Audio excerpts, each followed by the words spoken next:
seorang menteri di kerajaan JRS, Menteri Perindustrian dan Keusahawanan, Datuk Pong Jin Zi, telah menyelar laporan polis yang dibuat oleh Adun Elupurah, YB Kelvin Chong.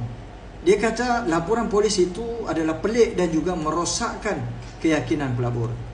Betulkah merosakkan keyakinan pelabur? Jangan kelentong, jangan spin, jangan nak ubah fakta kepada naratif yang kamu cuba nak wujudkan pada masa kini.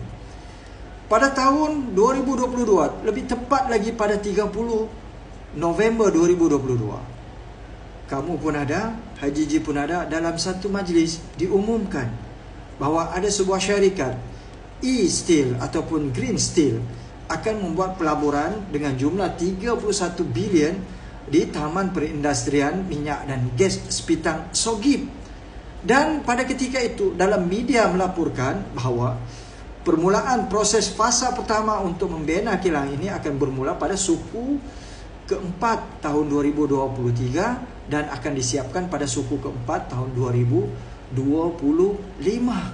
Namun sampai ke hari ini sudah bulan Jun, suku kedua dah bulan Jun, masih tidak nampak lagi walaupun satu batang cerucuk besi tiang di kawasan ataupun di tempat tapak tersebut.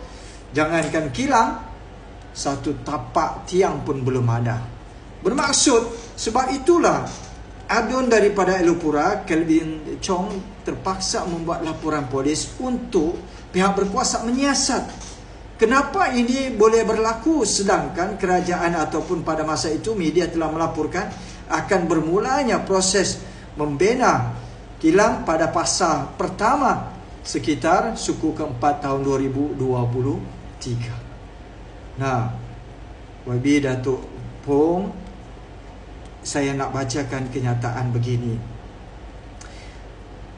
Jangan kelentong, pelabur lari bukan disebabkan laporan polis, tetapi sebab projek kosong dan cakap tak serupa bikin.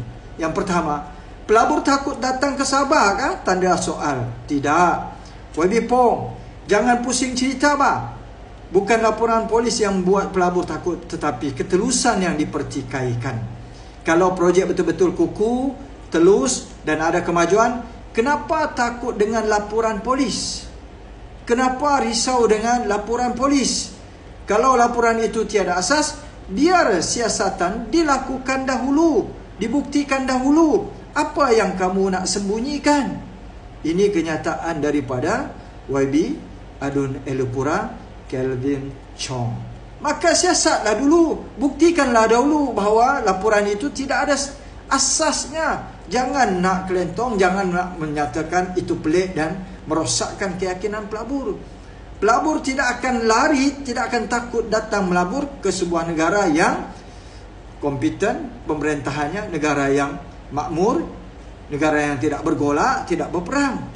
Tetapi pelabur takut kalau polisi kerajaan yang sembang saja, kuat cakap, kuat temberang, tetapi pelaksanaannya tidak ada. Sebab itulah laporan polis dibuat untuk meminta pihak berkuasa menyiasat. Sebab sudah ada laporan media pada tahun 2022. Ini asas dia bah. Kemudian apa lagi? Soal pelaburan bukan ikut cakap menteri semata. Rakyat dan wakil rakyat berhak persoal projek mega RM31 bilion yang tak nampak satu batang besi pun naik di Sogip. Ini duit dan tanah Sabah. Ini projek dalam kawasan rakyat Sabah. Jangan harap semua akan angguk dan ikut skrip propaganda kamu saja. Sebab ini tanah-tanah rakyat Sabah, kawasan Sabah. Tapi sudah diumumkan ada pelaburan 31 bilion. Tapi satu batang besi tiang pun tidak ada. Jangankan satu batang besi, mungkin air kencing orang-orang di sana pun tiada. Kontraktor pun tidak kencing di sana lagi, bersih lagi. Persoalan yang ketiga, apa masalahnya buat laporan polis? Apa yang ditakutkan? Ini soal siasatan, bukan soal tanya dalam DUN saja. Bukankah dahulu kerajaan JRS sendiri guna SPRM, polis dan siasat terbuka bila dakwaan pembangkang salah? Bila giliran kamu pula kena soal, terus menggelupur dan tuduh sabotaj pelabur. Dulu boleh, sekarang Takut. Kenapa? Kemudian, perkara yang keempat, mana bukti fizikal RM31 bilion? Kita nak pembuktian fizikal dia. Hanya cakap saja, budak tadika pun boleh bercakap. Kita ajar itu budak darjah 6 atau 6 tahun, cakap pelaburan ada 31 bilion. Dia pun boleh bercakap bah, YB. Kita nak lihat pembuktian fizikal itu sendiri. Kalau betul projek dah jalan, mana tapak pembinaan? Tanda soal. Mana jentera? Mana pekerja? Mana pelabur yang betul-betul datang dan buka kilang? Setakat PM dan ketua menteri rasmi atas pentas, itu bukan bukti pelaburan. Itu bukan bukti pelaburan yang berjaya. Hanya pengumuman saja. Belum lagi pelaburan. Kena tahu, MOU dengan MOA itu berbeza. MOU, Memorandum of Understanding. MOA, Memorandum of Agreement. Kita nak MOA bukan MOU, YB. Betulkah? Cakap atas pentas, aku bukan YB pun aku boleh cakap bah. Pelaburan kita untuk negeri Sabah 100 trilion. Okey, tepuk tangan.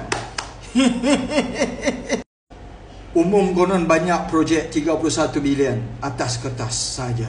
Tetapi akhirnya jadi projek hantu raya. Kosong. Tanah entah ke mana. Batang besi sebiji sebatang pun tidak ada. Ini semua kerja-kerja orang cakap besar, angku, sombong, bongkak, seolah-olah mereka lah yang berjaya kononnya. Tapi apabila buat report polis, orang lain report, kamu marah. Zaman kamu dulu pembangkang, bukan main pula kamu kritik dan report juga kepada kerajaan sebelum itu. Inilah hipokrasi paling tinggi tahap dewa yang dilakukan oleh kerajaan JRS. Dan yang kelima, siapa sebenarnya yang merosakkan keyakinan pelabur? Saya nak bertanya kepada YB Pong, siapa yang merosakkan keyakinan pelabur? Antaranya adun-adun yang kedapatan makan rasuah. Kalaulah kerajaan tidak kompeten, kerajaan yang mengamalkan rasuah, dia punya ahli kabinet, kemudian kes-kes balak, pemberian kawasan-kawasan balak dan sebagainya, ini yang menakutkan pelabur. Dan apa yang berlaku, Pong, jangan salahkan pembangkang. Yang buat pelabur lari ialah rasuah dan lesen bawah meja. Infrastruktur terbelangkalai, polisi kerajaan Sabah yang celaru, proses birokrasi lambat, projek besar diumumkan tapi tak jalan, macam e-steel sekarang ini. Ini yang berlaku pak. Rasuah menyebabkan ketakutan pelabur. Mana yakin pelabur kepada negeri ataupun sebuah negara pentadbiran yang dalamnya penuh dengan orang-orang rasuah. Kamu tengok saja apa yang berlaku di negara Greece, Zimbabwe di Afrika. Kamu tengok saja contoh di Asia, di Sri Lanka, apa yang berlaku. Yang keenam, Cina guna Cina. Cina guna Cina untuk lawan. Pong bantai Kelvin Chong sesama kaum hanya kerana Chong tanya soalan yang rakyat mahu tahu. Tapi dalam masa yang sama, CCCC dari China pula diberi kontrak bina jeti. Projek yang kononnya untuk Sabah, tetapi keuntungan kontraktor luar yang dapat. Kesian rakyat Sabah. Yang ketujuh, jangan lupa sejarah Sabah penuh projek janji manis. Rakyat Sabah ada muak dengan pengumuman mega. Taman Perindustrian Lahad Datu, Silang Economic Corridor, gas pipeline dari Kimanis, projek solar 3 bilion di Paitan. Apa jadi? Janji tinggal papan tanda saja. Yang lain hanyut, guyup. Inilah yang berlaku pada masa ini. YB Pong, rakyat Sabah bukan budak-budak. Nak labur silakan, tapi jangan guna pelaburan sebagai alasan tutup mulut rakyat Sabah. Dan lindungi ketirisan. Laporan polis bukan sabotaj. Itu adalah suara rakyat yang mahu tahu kebenaran, bukan propaganda murahan.